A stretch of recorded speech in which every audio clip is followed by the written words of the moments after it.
and a shifty shift, little shifty shift. It's got the little 10-inch neck. What size shirts do you need, Adam? I wear a size 9. 9.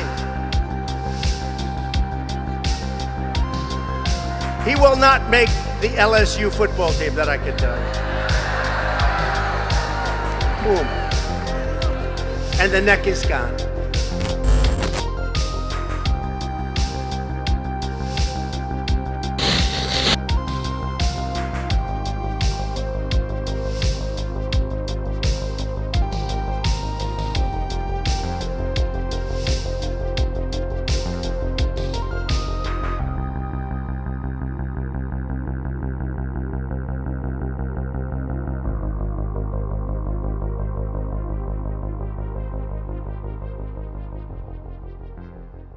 The looking glass shows probabilities, or has shown probabilities. The cube would react with the people present. So there was an alteration, if you will, over what you were seeing from it. They are decommissioned. They are separated into their 3 components. There's a projection component, a ring component, and also a barrel component to both the Stargate devices as well as the looking glass device. The Stargates also have field posts, and again, I'm not a physicist, so I wouldn't be the appropriate one to make comment as to how they work. But there were field posts that were positioned around the actual gates, and they have been stored, I guess. I'm not certain what happened to the field components, but of the 3 components, they've actually been decommissioned, and liaisons to the European Union, the United Nations, and NATO are actually in possession of them, and there is no one group which has the other one of the other 2 components. Okay. It draws off from a natural ERB, an Einstein-Rosen bridge. Okay. It accesses it and somehow works, from what I understand, not in parallel, but almost like piggybacks on the energy of the natural Stargate. They were usually worked in tandem. It required a second looking glass to be turned on at the same time to get acoustics, or sound, if you will, from whatever the people were watching, but to go to piggyback in tandem with the visual response to the equipment. That it required 2 to be turned on to hear anything. The original device was the Stargate device. That was then increased in power, if you will, with the use of these field posts to stabilize the doorway, if you will, to step through into another location, right. Which, in essence, because distance and time are relative, the same thing. Step 2 into another time. The looking glass device was a back-engineered Stargate. Okay. So it was actually back-engineered from the original cylinder seal data, which allowed us to produce the Stargate access devices, if you will, what we call the Stargates. It's a back-engineered device, the looking glass is. So the looking glass is a secondary device, and it was coming into its fore in the 60s and 70s. That's when they started actually being showing a lot of interest in actually building the equipment to be able to see over the curvature of time-space so that they could see into the future and somewhat into the past, but basically the future.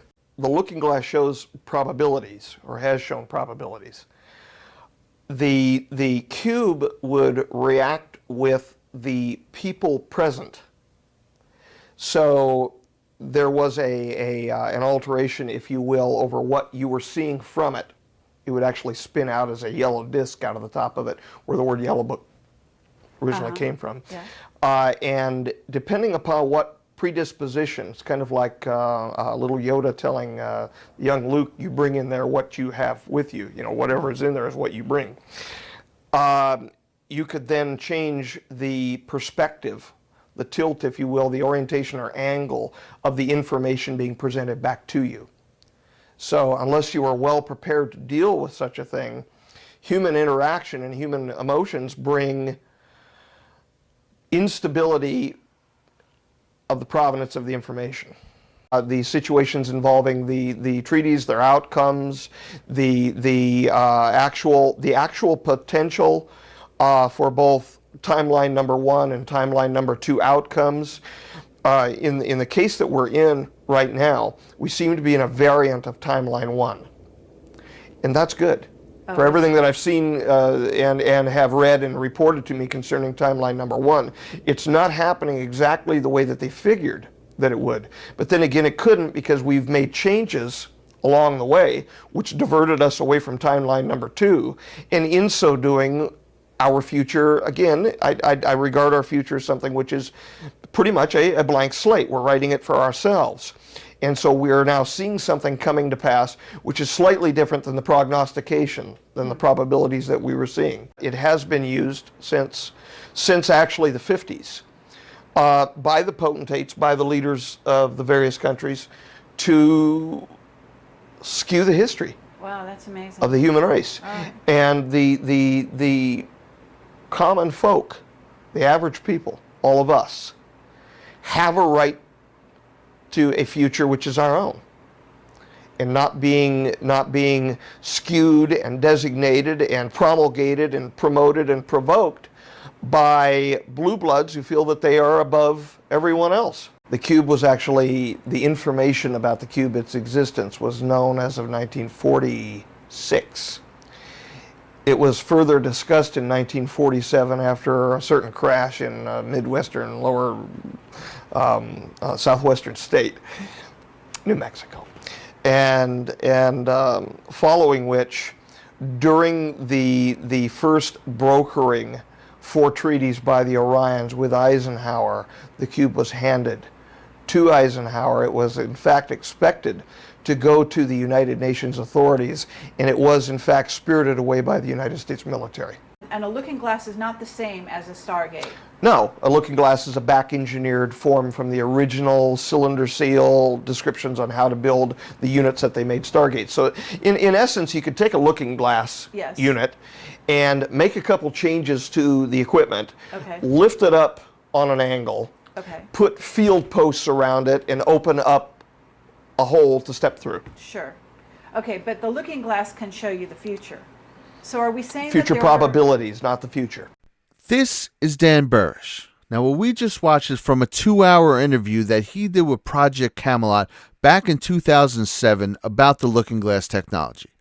Now, with accounts like this, I always try to remind myself of one thing. All major advances in technology at one time seemed like laughable fantasy. The thought of electricity in a light pole lighting up instantly would have seemed like heretical magic not even 200 years ago. The idea of traveling through the sky at 10 times the speed of a horse, or in the case of the Concorde, 25 times, would have probably got you locked up in the Middle Ages and so on. So while some of these stories these whistleblowers telling these depositions can get a bit wild, in my opinion anyway, I don't let them distract me from the core information. So what I did here is I went through this interview and I isolated all the direct info about this tech, because no matter where these people's stories go, it does seem to me like they're all referencing the same technology, or at least variations of it. Now I'll play the rest of this, and then I'll show you another account of what I believe to be the same technology, finishing with my own breakdown on whether or not I even believe time travel is feasible, and then my overall thoughts. The position of the rings, their orientation, the energy running through them, position of the barrel, etc., because you can raise the barrel up on an armature inside the center of it, all come into play as if you have an onion with the various layers of the onion. As you move through the different energy levels, you also move through the different layers, so you get different bits of information. Now imagine an almost infinite number of layers overlain in comparison to the positions of the rings, and an almost infinite amount of energy that you can add or subtract. Tuning it up, tuning it down.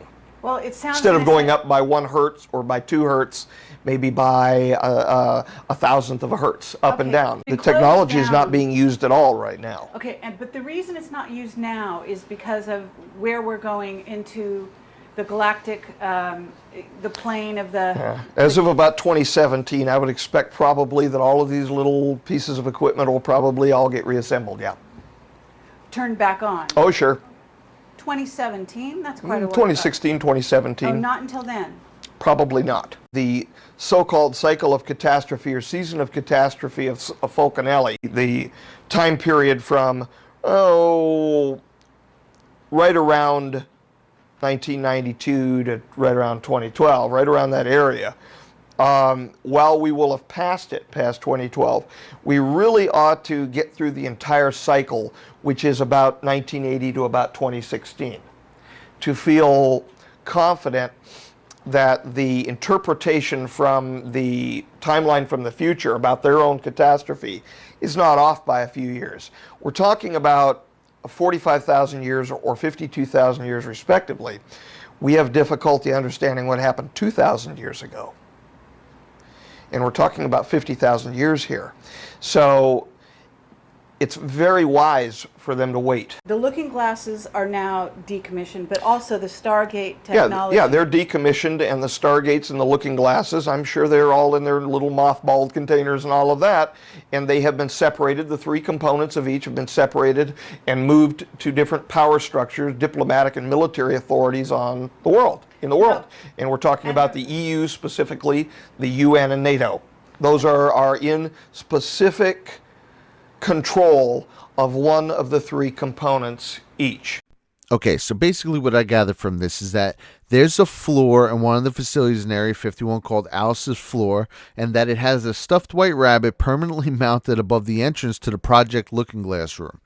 On this floor in Area 51 exists a jump room, which utilizes an Einstein-Rosen bridge, a Stargate, and a looking glass device. Now, he also spoke of a yellow cube which was given to us by the Orions, which seems to work also like the looking glass in that it shows future probable timelines.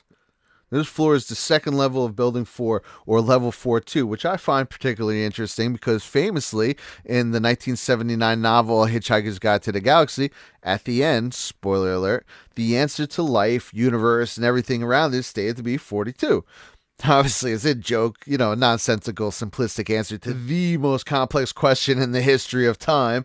But yet, here's supposedly a floor in Area 51 that has figured out how to allow people to traverse time as they would the other three dimensions. And the floor is 42. So maybe a little Easter egg there by Mr. Douglas Adams, depending on how in the know he was. But from what I could tell from listening to many testimonies from different people is that the descriptions of the devices and how they work all seem to be pretty steady. So it does in fact seem like they exist. Now Dan states that the main three components of these were all split up to keep whoever would seek to use them in check. But what if those weren't the only devices? Now what if someone else had cracked the code? He claims that the looking glass was reverse engineered from the Sumerian cylinder seals and that they were first introduced to this tech after recovering it from a downed UFO in the 40s. But that might not be the entire story. In 2004, Washington lawyer Andrew Basiago had come out and claimed that from 68 to 72 he was involved in a DARPA-run project that was using tech which they had developed from going over Nikola Tesla's schematics after he had died. Now, he stated that this tech was being used to move between different periods of time and that from the ages 7 to 12, he was part of an operation named Project Pegasus.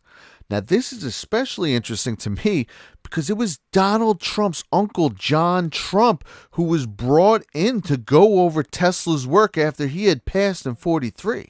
And Trump's uncle John was an American electrical engineer, an inventor, a physicist, and a professor at MIT.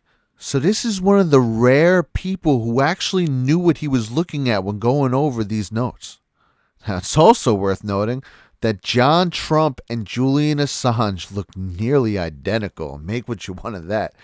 But back to Basiago. Here's what he has to say. The use of that device as a teleportation device was accidentally discovered when they constructed a model of one of the drawings that was in Nikola Tesla's papers upon his death in 1943. And it just said Tesla energetic array, or energetic array in his original documents. And they didn't know at first that it was a teleportation device, a teleporter. They set it up there in that room in Curtis Wright, and what I was told is that a technician walked through the energy field to retrieve a screwdriver on a workbench in the lab, and he suddenly disappeared. so that his supervisor thought he had been disintegrated by this Tesla device. 6 weeks or 6 months later, he shows up at the door of the facility, of that very lab, and his supervisor collapses, literally collapses, believing that he's come back from the dead, or grateful that he didn't die in the development of this Tesla device, the construction of this Tesla device. And then he told the tale of how he fell through a tunnel, apparently in the time-space continuum, and popped out in Africa, where he was virtually deified by the local tribe that he had teleported to, until he explained that, no, I'm just an ordinary human being. He tried to communicate to them that in a way in which they would take him to the national government, he would be able to get home, and he did. And it was either 6 weeks or 6 months. I think it was 6 weeks. But that's in fact the story we were told in our training. So they realized that this Tesla device, in Tesla's original papers, that had actually been seized by the War Department, kept in the National Archives under the Alien Property Act in '44, and then forwarded to Los Alamos when the Manhattan Project physicists began gathering there to build the atomic bomb. They thought, well, let's send Tesla's paperwork to the physicists in the world who can make the most sense of them. So ultimately they were sent to Los Alamos when the Los Alamos Scientific Laboratory was being started to build the atomic bomb, and that's where they remain to this day. Project Pegasus, quote unquote, owed its greatest debt of gratitude to Nikola Tesla. We did use some reverse engineering from downed extraterrestrial craft.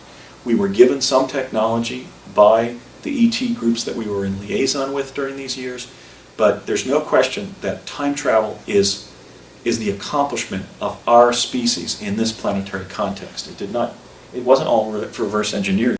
In the front of the room were two gray parenthesis-shaped objects that look sort of just like if you put your fingers up like this, sort of like closing parentheses.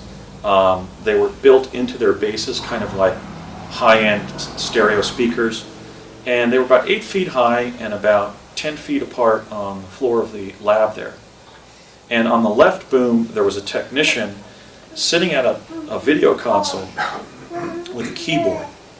And on the right side, the boom was plugged into a power outlet on the wall that was about the size of the power you would need to power a small-sized industrial piece of equipment, like an industrial lathe or drill press. And my dad had the technician turn on the device. And what I saw was essentially energy that was radiating between the two booms of the device, like water falling in a public sculpture. And then my dad had me go up towards the device, and it looked like raster on a TV set. And there were little squiggles at 3-inch intervals coming out of portals of light, sort of light lime green portals of light. So there were these bluish green squiggles that were swimming across the field of raster, kind of like tiny little tadpoles.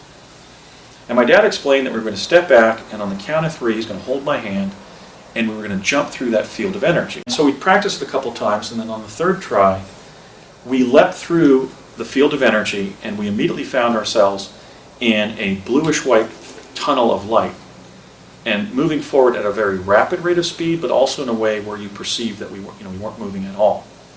And as my father had stated, we might get separated during the jump, and in fact he was sort of sucked through the wall as the tunnel began to fragment or compartmentalize as we got to our destination. And as my dad had described, we would find ourselves on a hillside somewhere else in the United States, and that hillside ended up being the state capitol complex in Santa Fe, New Mexico. I was one of 140 gifted and talented American school children who were enrolled in Project Pegasus. Some of the time travel devices required the involvement of children, and I'll explain that later in my lecture. But that's from 2 sources many years removed that stated it was 14 groups of 10 children, and each of the groups was indicated by a color. The first child teleportees were Latin American orphans, literally homeless kids. And so my dad said, so you, and I said, well, who was the next? He said, you were. Remember I took you up to Curtis Wright, and we jumped and met with Dr. Agnew at the labs? And I said, oh, so that means I was the first American kid to teleport. He said, yes. So that was sort of the beginning of the involvement of kids in teleportation. That the very Manhattan Project physicists who gave us the atomic bomb, a weapon of mass destruction, I think a very negative thing for that reason, also gave us a very beneficial set of technologies, and those are teleportation, Tesla teleportation, and other time travel devices and methodologies. One of the major things they did with their intelligence findings from time travel is brief future presidents of their destinies, beginning roughly with Jimmy Carter. Project Pegasus was carried out under the aegis of DARPA, the Defense Advanced Research Projects Agency. When I was enrolled, it was ARPA. Project Pegasus, at the time that I joined it in 1969, was not primarily a time travel project. It was an intelligence program for the CIA. So by 1970, when the 8 methodologies that I'm going to describe today had been derived, Project Pegasus existed primarily to perform remote sensing in time of past and future events to aid the U.S. government in contingency planning for future events. In addition to time travel being captured by the military during World War II, it's true to say that it has also been captured by the Central Intelligence Agency, which I don't think has a very high reputation for proper conduct around the world. Assassinating foreign leaders, advising the military to invade sovereign countries, and throwing elections and so forth, and also undermining the civil liberties of Americans and foreign nationals. But I'm proud of my dad, and I think you can say that he was a white hat inside the intelligence community, because among other things, he was actively urging the public adoption, the declassification and deployment of Tesla teleportation for civilian functions, for civilian transport, when he was serving on this project. So I have to ask, when he had that heart attack at age 53 at his desk at Parsons, was it just because of where his health was, or was it a hit? Because my dad was somewhat of a dissident voice within Project Pegasus, and I think he was a moral arbiter in that sense, and I'm proud of him. He also had worked at an elite think tank called the Thomas A. Edison Research Labs in West Orange, New Jersey, that were literally physically next door to the historical Edison Labs. There was just one doorway that was always locked that divided the Edison Labs that Hillary Clinton rescued as First Lady and turned into a national historical site and saved over 1 million papers of Edison and his staff as First Lady. She's never credited for that, but it was a great thing for the country. But what I'm saying is that Edison's labs were lying fallow for 50 years until Hillary Clinton saved them and made them a national historical monument. At the Edison Labs, my dad did something very conspicuous, which he informed me about when I was a kid on the project, which is he repeated Nikola Tesla's teleportation experiments that Tesla had first begun during his famous stay at Colorado Springs, Colorado in 1899.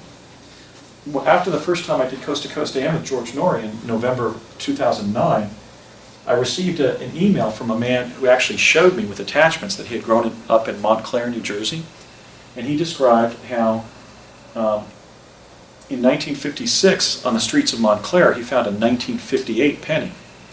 And so I said, well, that was probably one of the pennies that my dad talked about dropping through a magnetized cylinder, repeating one of Tesla's experiments. My dad and basically his lifelong or career-long supervising engineer and friend who had introduced him to his wife and so forth, they started filling in all these technical blanks for me, and my dad started talking about how at the Edison Labs he was magnetizing cylinders like Tesla had and doing things like dropping pennies through them, dropping chalk, billiard chalks and so forth, kind of like the one that we were using for our cues playing bumper pool. And here I have somebody who found one of those pennies on the streets of Montclair. So presumably sometime after 1958, and during those 8 years, certainly after 1956, my dad dropped a penny through one of those Tesla cylinders, and this young person, found it on the streets of his hometown of Montclair. So that also qualified him as an American engineer who would be brought up as a technical consultant on Tesla teleportation, because he had recapitulated Tesla's experiments during his stay at the Edison Labs. This is another important figure in the development of time travel. This is Father Pellegrino Ernetti of the Order of St. Benedict. All of the children that I was with in Morris Plains, New Jersey, all 10 of us, were going to Sunday school at the local Benedictine parish. The Benedictines, of course, are the famous Black Friars. Some of you conspiracy aficionados will remember the controversy involving the Vatican Bank, involving the hanging at Blackfriars Bridge in London, and the involvement of the Benedictines in that Vatican Bank scandal. Well, if some of them are developing time travel devices for the U.S., or at least passing their findings along, at some point they have to be paid, right? And the Vatican is, like the Queen of England, owns 25% of the land, the real estate of the world. And so, I'm getting off track, but in any case, Father Ernetti was doing some research with another Benedictine priest, a priest by the name of Agostino Gemelli. These two Vatican priests were doing research at the Catholic University of Milan in northern Italy in the 1940s. They were studying the harmonic patterns in Gregorian chants because they wanted to know why Gregorian chants have specialized properties, like the ability to heal people physically, to center people spiritually, to cause people to go into trance states and so forth. And they were making a little improvement or a little change in a small microphone. And suddenly something that his partner Gemelli's, I still don't have a picture of Father Gemelli, but something that Father Gemelli's father had said to him in childhood came through the microphone. He heard his father's voice calling him in Italian. I don't know what it is. It's my little zucchini. Is zucchini the Italian word? Zucchini, yes. Yeah, that's the Italian name for that vegetable. But that was his name for his little, zucchini and a little sprite, his young son. And so they're standing there, and then Ernetti said to Gemelli, "What was that?" He says, "It was my father. He was calling me his little zucchini." And so they realized they had developed essentially a window to the past. They had found a way to capture the residual sound signal of a past event. One apparently adhering some way to Father Gemelli, his aura or whatever, or in his mind, triggering maybe a memory or something like that. And they ultimately partnered with the world's leading physicist of that era, the great Enrico Fermi, who did research in Italy, then also at the University of Chicago during the war. And they developed, by 1952, a flat screen, basically something like in the nature of a television screen, in which a past event was being shown. Ernetti used it to prove and to derive and show the world a missing stanza, a historically missing stanza from a Roman play. And he also insisted until his death in 1994, as a very respected Catholic prelate, that they had also captured images of the crucifixion of Jesus of Nazareth. I think Fermi is probably the central figure in the hidden history of time travel because he partnered with Ernetti and Gemelli on the development of the chronovisor, this holographic looking glass technology to see and then ultimately send people to the past or future. And he was the mentor of Harold Agnew, the federal science director, and sort of the overseer of the teleportation stuff centered in New Mexico when we were on Project Pegasus. So Fermi apparently has this covert connection to both the derivation of teleportation and chronovision. What does a chronovized event or experience to the past involve? It doesn't go back and put you where you're examining what happened when the kid shot the gun. It takes you back in time to the kid shooting the gun. So the past has to exist. We have to live in a time-space continuum for the chronovisor probes that I was on to even have been possible. And Fermi definitely believed that the past still exists. So somewhere in the complex formulae behind him on the chalkboard is ultimately a formula that squares the circle and completes the fact that the past, present, and future exist simultaneously, and you can visit both simply by going. Okay, so there's a lot there, and that's just parts of a 6-hour speech that he gave back in 2013. But a couple things that stood out to me watching that lecture is that he had stated that children handled the stress of the jump better than adults, and that was the reason that they were being used to test it. And that they used this technology developed from Tesla's own schematics to bend the space-time continuum, which basically goes like this. Now, Einstein, in his theory of relativity, he added a fourth dimension. You have in, out, left, right, up, down. But he stated that without the fourth dimension of time, it was incomplete. Basically saying this: I can tell you to meet me at the station and give you an address, but unless I give you a time, that information's useless. Meet me when? Thus was created the space-time continuum. And as the theory goes, by bending it, essentially folding it like a piece of paper, you could create shortcuts to different eras of time. This is what's referred to as a traversable wormhole or an Einstein-Rosen bridge. Now, Basiago states that this was achieved by accessing radiant energy using a device made up of two booms 8 feet tall and 10 feet apart. States that his father had been working at Edison Labs when he recreated one of the Tesla devices and dropped a penny through to the past. A lab which, as he puts it, was saved by Hillary Clinton. Now, why was she so concerned with this lab? Were they procuring some of this information? Now, this leads me to the they never thought she'd lose. Listen to what ex-Navy SEAL Bill Wood claims to have worked with his looking glass device had to say. One of the last predictions put out by the Yellow Cube was that, for all intents and purposes, and this is just my level of understanding, is that Hillary Clinton would be president in 2012. When the Yellow Cube is involved, it leads me to question what I know about looking glass and string theory along with that. The first question that anybody that knew anything about the process would know is who was using the cube Right. when it made that prediction. If I knew that, then I could tell you why it would predict what it predicted. So he's saying that they had seen Hillary winning. Now, he states 2012, but something a lot of these different accounts I've been going through have really alluded to is that the future is sort of in motion, and with time not being linear and dates being hard to pinpoint. So I think it's entirely possible that Hillary knew she was going to win the 2016 election. And I would even put this post up as proof. Happy birthday to this future president. I don't care how confident you are about winning. No one posts that, especially not on something of this magnitude. Literally an election to run the world. I mean, that's like punching karma in the face. And not giving a speech that night, she was too certain of victory, okay? Let's be honest here. Something was weird there. Now, all this aside, the one problem I run into with a lot of these accounts is that they all get a little weird at times. Like, for example, Al Bielek, who has a compelling story of being part of the Philadelphia experiment and being thrust first to 2137, and then he was sent to 2749. And watching him, he really does seem to be speaking from memory. I believe that he believes what he's saying, and I'm not saying that it's wrong, but there's certain things, like at one point he mentions wondering about NASA while in the future, which would have been impossible because the Philadelphia experiment allegedly happened in 43 and NASA hadn't even existed yet. So now he also at one point speaks about working on the Montauk project, which was in 1984, so he possibly could have been getting those years mixed up. And I also think it's possible that these experiments could be leaving wear and tear on their minds. I mean, you're talking about experimenting with the human psyche. And, so I think this could be maybe muddying their memories as well.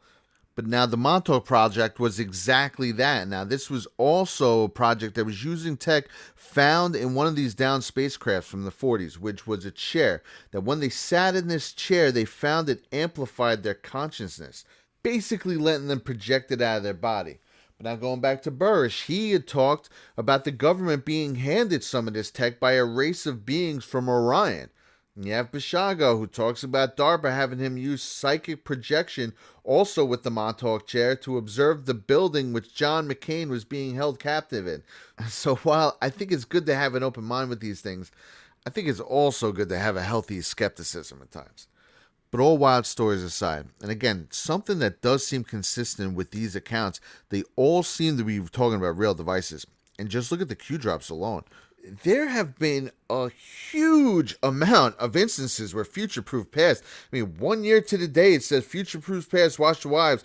Sure enough, here's Bush Sr.'s funeral with all the wives of the most prominent political figures of the last 40 years getting cards, followed by looks of horror. Now, they could have set that up. But what were the odds that there would be an event with all those people in the same place on that very day with cameras in front of them where this could even be set up? Or right before 8chan was taken down, Q posted 93 DK. And then by the time Akun, after a lot of problems getting started, finally was brought back up, allowing Q to make his first post back exactly 93 days later, 93 dark. And those are just two of dozens. I mean, it's almost unreal at this point. 11/11/18, America will be unified again. Now, we all thought it's going to be a Veterans Day parade until Q posted that. Timelines change. But now, if you look at it again, you'll notice that there's a dot after the 18.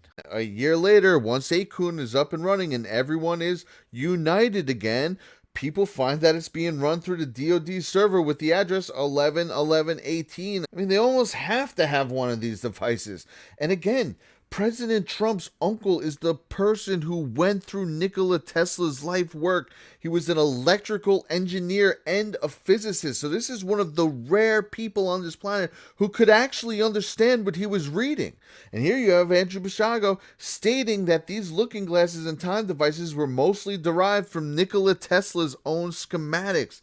Is this what Q means when he repeatedly tells us you have more than you know, and X out POTUS is always 5 steps ahead? Is it because they now have access to Alice's floor in Area 51, and that they have their own looking glass and their own booms to create time dilation energy fields? I mean, there is a book from the late 1800s called Little Baron Trump's Marvelous Underground Journey that starts off by claiming it's based on a real person who's guided by the masters of all masters, a man named Don, well, a man with the title of Don, but the kid even looks like Baron Trump. And let's think about this.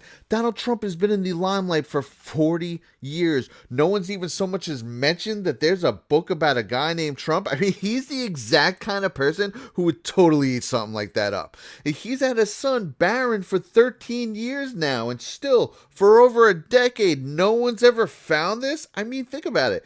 If there was a book out there with your exact name in the title, you would definitely know about that. And nothing until 2017, when the real Baron Trump was just around the age of the character in the book. So was this book just found because it was just written? And what even gets more eerie is Lockwood's third novel. That's right, the first two are about Baron Trump. The Last President, which begins with a scene from a panicked New York City in early November describing a state of uproar after the election of an enormously opposed outsider candidate. Remember the marches down Times Square? And it goes on, the mobs of vast size are organizing under the lead of anarchists and socialists. It says that the Fifth Avenue Hotel will be the first to feel the fury of the mob, and that's exactly where the Trump Tower is. Protesters gathered in Philadelphia, Seattle, Boston, Portland, Oakland, California, Chicago, and New York tonight. The protest in New York has made its way to Trump Tower, where a large crowd is gathered. Now here, let's look at the most popular review on Amazon. It states that in the book, Congress dissolves the presidency because he meddled in their greed and fights against their business dealings with the money changers, that he's a good guy with a direct approach against corruption and racism, and is loved by the people, although he wasn't popular at first. And then it states that it becomes vague at the end. Is that because the end is yet to happen? And again, listen, this is just some what-if video, just a chance for us to suspend disbelief and actually consider the possibility of the existence of these devices and the increasingly plausible idea that they're being used right now by opposing factions. One who has ruled over us for centuries, if not millennia, and the other who is trying to bring us on board. And next, I want to take a closer look at the two more fantastic parts of Burrish and Basiago's accounts. Then I'll give my own thoughts on time travel and the possible effects of time travel. Here's Basiago talking about being able to separate the conscience from the body. Another thing that we were doing was we were being physically spun. If you put somebody on a tabletop-like device in a sort of classic Da Vinci Vitruvian man kind of body position, but with their head at the center of the circle, and to have them look up at a spiral image on the ceiling while they're being spun clockwise 33 rotations per minute, you can train them to literally go out of body, and that's what they were doing. And when we were out of body, we would then go through astral realms, and then when we come back into our body, we would then be interviewed by one of the ladies from DARPA. Now, there's a lot of symbolism in this clip I found, like the spiral here, which we know is a pedo symbol. His mention of the 33. Is this his way of letting them know that he's one of them? Or is this the origin of the symbols? Is this why the 33 is so widely used? Is this why they use the swirl? And he said they use mostly children, Central and South American children. Could this be also part of why the wall means more than we know? But going back to what he said about being able to separate the conscience from the body, this goes along with something Donald Marshall had claimed when he was talking about the cloning centers in Canada, that they were growing these full-grown human clones and then using a device to separate the conscience and then transferring it to the newly grown body. And he claims they've been able to clone people since right after World War II, which I find quite interesting that almost everything seems to go back to the late 40s and 50s. It is theorized that the Montauk chair was achieving these astral projections by accessing the subject's pineal gland. Now, fluoride is said to calcify the pineal gland. When did they start putting fluoride in the water? You guessed it, the late 40s. But now let's go on to Burrish's claims of beings coming from Orion and giving us some of these technologies and even having treaties with many of the world's powers. That claim might not be as wild as it sounds. There are actually many ancient cultures who claim to have been visited by beings who came from the stars, like the Dogon tribe from West Africa who claimed that beings from the star Sirius had visited them long ago. This tribe even had knowledge of Saturn's rings and Jupiter's moons and things they could have never known about. I mean, there's a 4,500-year-old Sumerian carving that depicts the sun with 8 planets around it, the same size as ours, with one that even has a ring. I mean, this is thousands of years before we knew we orbited the sun. The Mayans claimed their gods had come down from the Pleiades star constellation, which is in line with Orion's belt, and in line with it on the other side is Sirius, which, along with the Dogon tribe, the ancient Egyptians believed their gods had come from. You have Osiris, who comes from Orion. You have Isis, who comes from Sirius. Ancient Hindu literature speaks of air battles between flying craft they called Vimana. I mean, where did they get this technology? And that's not all. The Vedic texts, amongst other writings from ancient India, are a wealth of knowledge. Niels Bohr, Werner Heisenberg, and Erwin Schrödinger regularly read the Vedic texts. Heisenberg even stated that quantum theory will not look as ridiculous to people who have read the Vedanta. The Vedanta is the conclusion of Vedic thought. And Schrödinger was quoted as saying that the unity and continuity of the Vedanta are reflected in the unity and continuity of wave mechanics. This is entirely consistent with the Vedanta concept of all in one. How did they acquire all this knowledge thousands of years before the modern world? I mean, Hitler even famously sent expeditions to India in the 30s to seek out their propulsion formulas, including this ancient anti-gravity formula. And again, isn't it interesting how all these things started coming out after World War II? Rockets, teleportation, time devices, cloning, and all after bringing the Nazi scientists over here with Project Paperclip. What did they find in India? And wouldn't you know it, Prajapati, known in Hindu lore as the great creator deity of the Vedic period of ancient India, is represented by the constellation Orion. Another interesting connection with Orion is that the pyramids at Teotihuacan in Mexico, which are 2,000 years old, align perfectly with Orion's belt and are named the Temple of the Sun, the Temple of the Moon, and the Temple of the Feathered Serpent, again with the occult references like Osiris and Isis earlier. And furthermore, the pyramids at Giza also line up perfectly with Orion's belt. Not only that, but the Great Pyramid just so happens to be built on the latitude line 29.9792458, aka the speed of light. The speed of light, as I will go over in a minute, being one of the most crucial components to time travel. Bringing me to the next part of this video. Is time travel plausible? The first piece of evidence I'll present is an easy one that involves an electron. Now, when an electron gets excited, it will emit a specific amount of quantum energy, which in turn will jump the electron from one fixed orbit to another, without ever occupying the space in between. Now, this is known as a quantum leap. So theoretically, one could argue that wormholes do potentially exist at the subatomic level. This electron moved from point A to point C without touching point B. But what about on our scale? Einstein's theory of special relativity states that the closer someone's speed gets to the speed of light, the slower time moves around him. Now, this concept is called time dilation and has been repeatedly proven by comparing atomic clocks aboard GPS satellites, timepieces aboard the International Space Station, and amongst many other methods. So technically, time travel into the future is actually possible and proven. Now, in this theory is also the famous energy equals mass times the speed of light in a vacuum. Now, the speed of light is measured in a vacuum because only in a vacuum do all wavelengths of light travel at the same speed. Now, normally the spectrum spans from blue, the slower side, to red, the faster side. But I think this is an important distinction because at one point, Andrew Basiago describes the light field as being blue and white. Now, didn't Q ask the significance of the colors blue and white? Is this why they use them?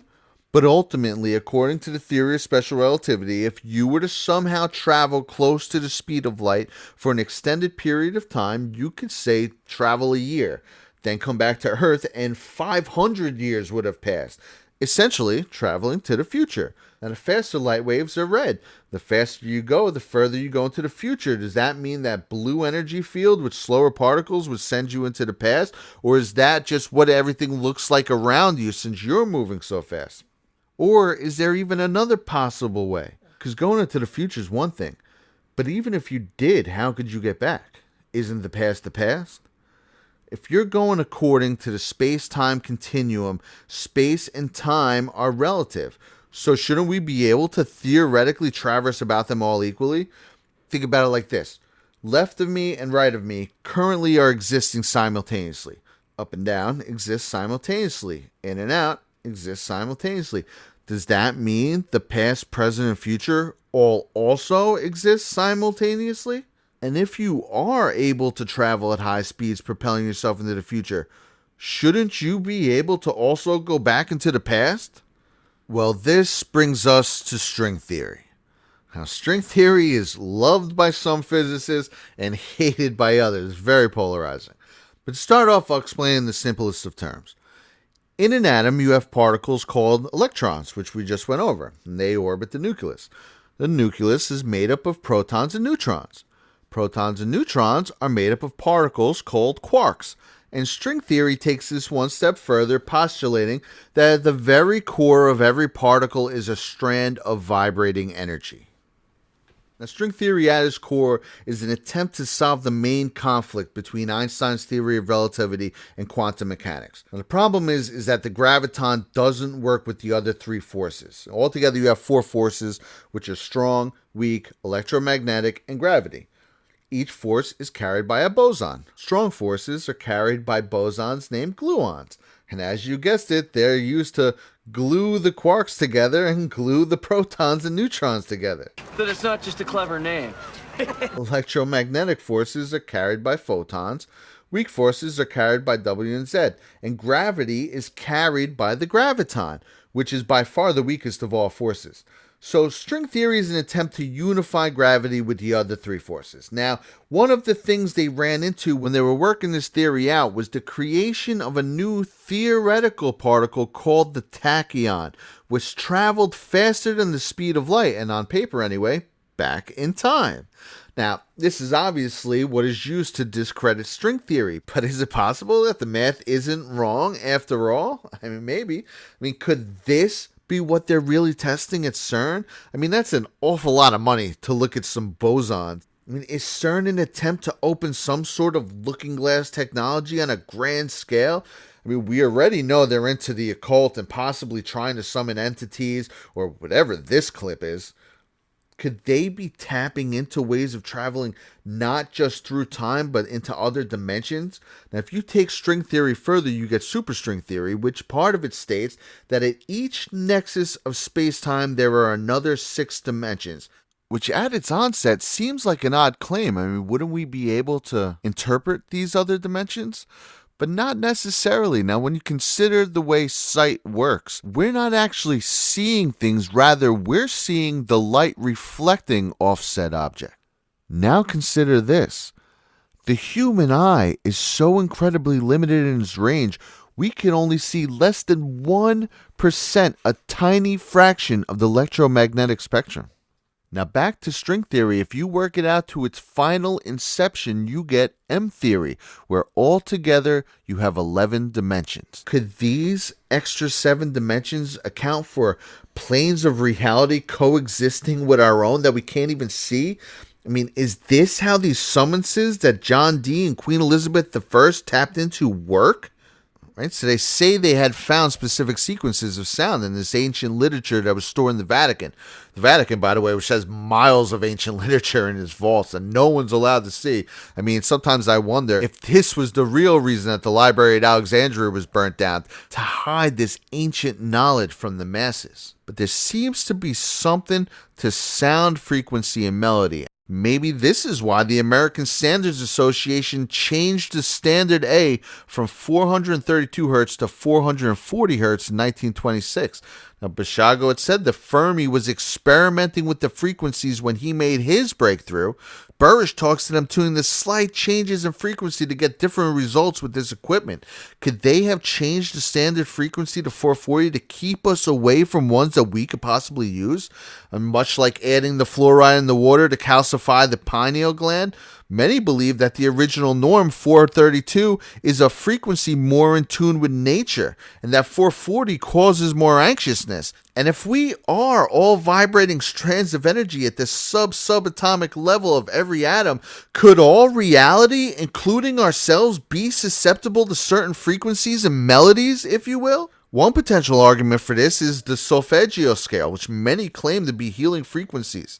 And of course, a lot of that's subjective, and it's really impossible to test, but we do know of observable changes that have been documented in plants. Here's a study that states that when they applied certain frequencies to these plants, they could significantly promote the division and cell wall fluidity of callus cells, and also significantly enhance the activity of protective enzymes and endogenous hormones. It goes on to talk about all the different ways they were able to change these things and what results they got from which vegetables with different frequencies.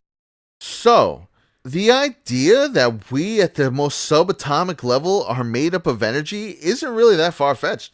And to take that one step further, the idea of projecting our conscience out of our mind isn't that far-fetched either. Our brain is the most intense supercomputer in known creation. I mean, it's not even close. All of our thoughts are waves of energy. Our brain has 5 different frequencies of brain waves running from high to low.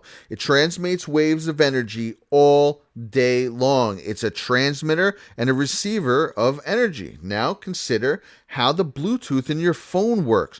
Your phone, which isn't a millionth as powerful as your brain, it transmits low-frequency waves of energy to your stereo, which is a receiver. It's essentially the same technology, only ours is far advanced. I mean, if a phone can do it, surely our brain can. And if phones are set to Bluetooth, they're also capable of reading low-frequency waves. Now, who's saying it's only picking up the ones that are being sent out by our electronics? It's just something to think about. But if a phone can send out complex information without it getting jumbled using the exact thing that we use for every thought in our brain all day long, then who's saying we can't send our consciousness out without being jumbled? I mean, with the help of a medium, of course. But now I'm starting to get a little off track. So what does all this mean? I think the discovery of how to harness electricity changed everything.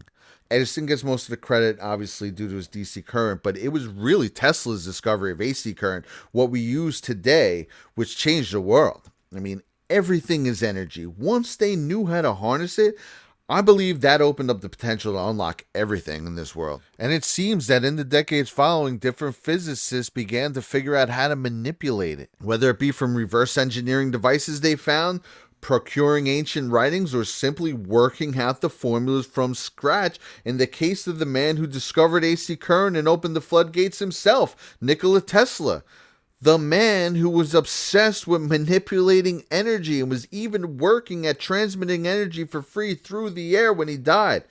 Now, it seems that from these newly discovered breakthroughs came 3 types of devices: the Montauk chair, a teleporter, and a looking glass. Now, the looking glass appears to be showing them probable future timelines and or events. I think Q Team is telling us, and telling the Black Hats, that they have one.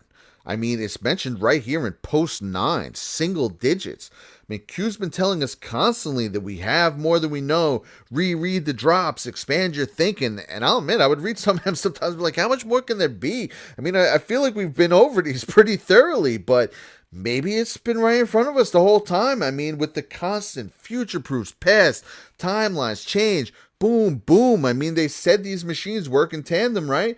That would mean 4 booms. The constant Alice in Wonderland references. And who did he say was Alice? Hillary. Who saved Edison's lab where they had time breakthroughs with Tesla's technology? Hillary. Who did the Looking Glass tell our intel agencies would be our future president? Hillary. Who was oddly confident the entire election, so confident that she didn't even have that many rallies or a concession speech written? Hillary. Who were the papers and websites so sure we're going to win despite huge crowds for Trump every single night by 99%? Hillary. They never thought she would lose. They had no contingency plan. At least I will go down as a president. All this is why, to me, this is one of the most exciting posts that Q has ever dropped. And what did Q Plus post 1 hour and 7 minutes before this drop? Reverse engineer. And there are those numbers again. 1 and 7 that keep popping up. And what happened 1 hour and 7 minutes after Trump posted reverse engineer? Q posted about Project Looking Glass, which was a device reverse engineered from the cylinder seals and a yellow cube. And who did the elite worship? Amongst others, the black cube from the cult of Saturn. Saturn is the god of time. Now, who was said to have a looking glass? DARPA. Who made Facebook, originally known as Project LifeLog, as a way to gather data on nearly every citizen worldwide? DARPA. Could this info have been being collected to strengthen the accuracy of one of these devices?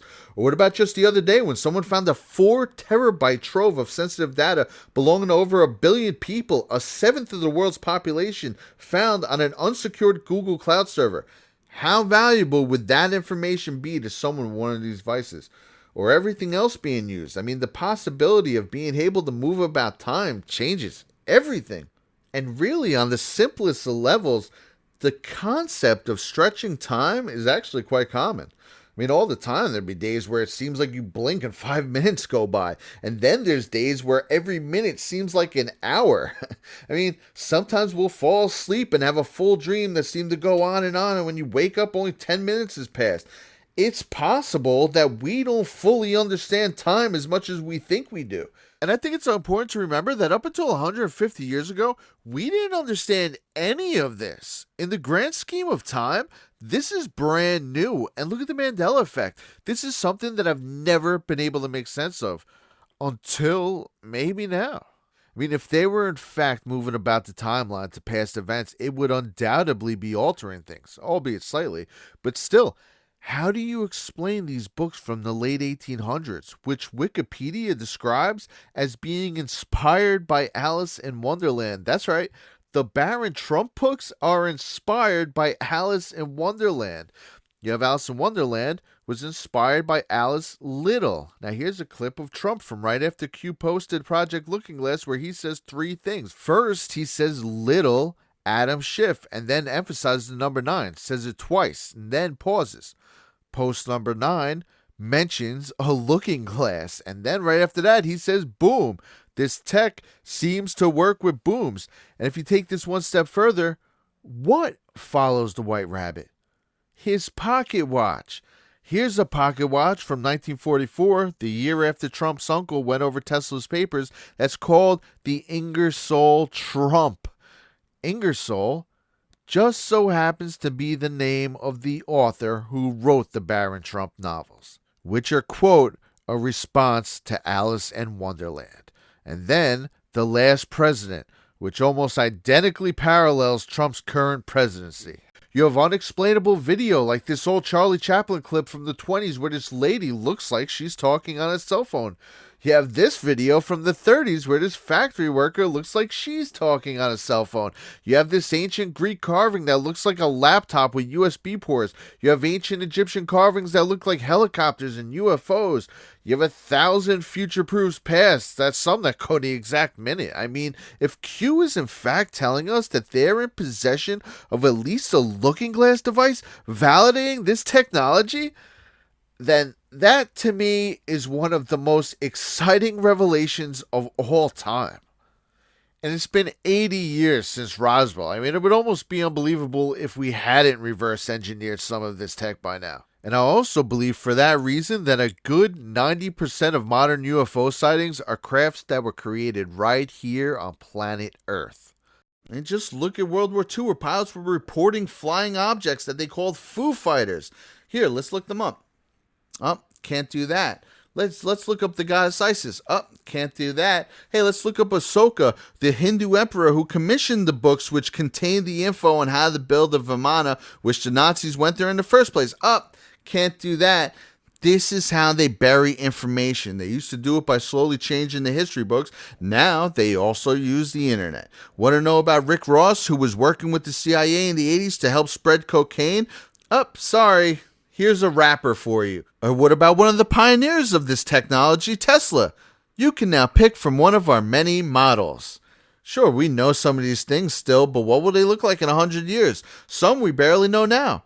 The first Foo Fighters sightings occurred in November of 1944, when pilots flying over Western Europe by night reported seeing fast-moving, round, glowing objects following their aircraft. The objects were variously described as fiery and glowing red, white, and orange. Some pilots described them as resembling Christmas tree lights and reported that they seemed to toy with the aircraft, making wild turns before simply vanishing.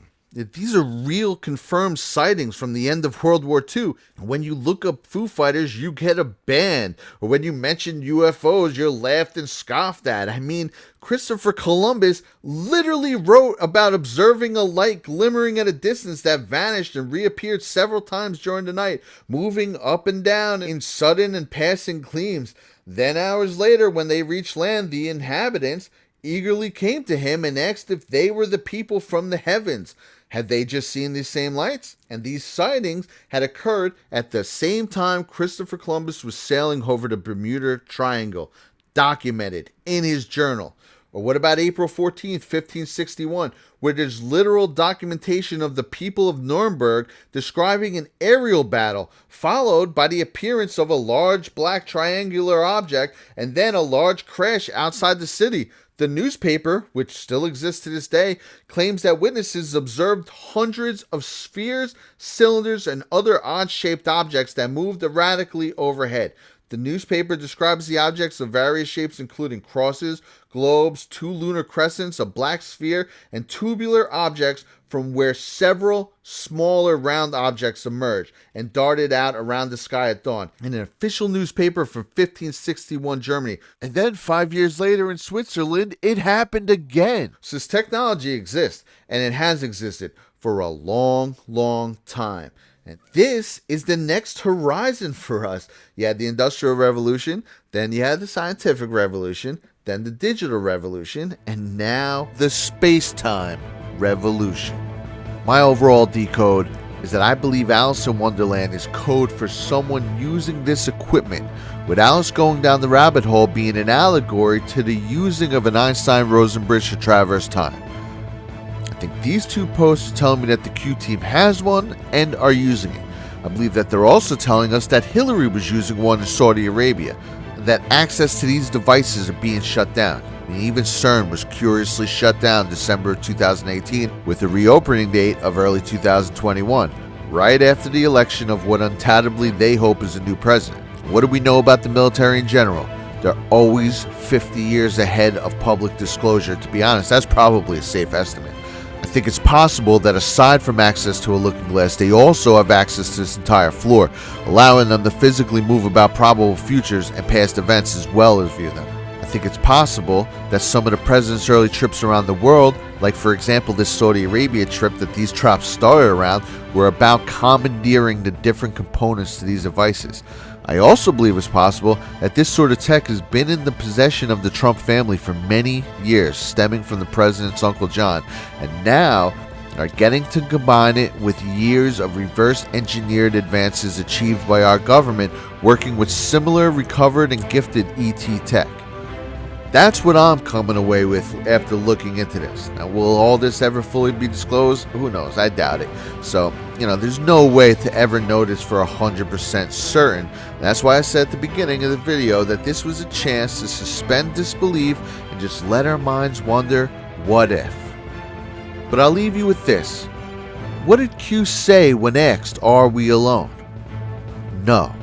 Consider the vastness of space. And this is something that really resonated with me when he said that. This is something I have felt my entire life. How anyone could look up at the endless array of stars and think that we're the only ones in the universe with sentient beings inhabiting it is beyond me. 1995, astronomer Bob Williams puts together a team and aims the Hubble telescope at an empty patch of space by the Big Dipper's handle for 100 straight hours. What they discovered was staggering. The Hubble telescope didn't just capture stars in this blank area of space, it captured full galaxies, thousands of them, in one tiny, seemingly blank area of space. I believe personally that there are many civilizations among the stars, and thanks to one of them, we now own a looking glass. Where we go one, we go all. Our nation of pioneers still yearns to conquer the unknown. Because we are Americans and the future belongs totally to us. Once more, we will launch intrepid souls blazing through the sky and soaring into the heavens. Once more, we will summon the American spirit to tame the next great American frontier. When it comes to space, too often, for too many years, our dreams of exploration and discovery were really squandered by politics and bureaucracy, and we knocked that out. It will be even more incredible, far more incredible, because we are giving you a platform the likes of which nobody has ever been given before. Together, there is absolutely nothing Americans can't do. When we get together, there's nobody even close. Now we are ready to begin the next great chapter of American space exploration.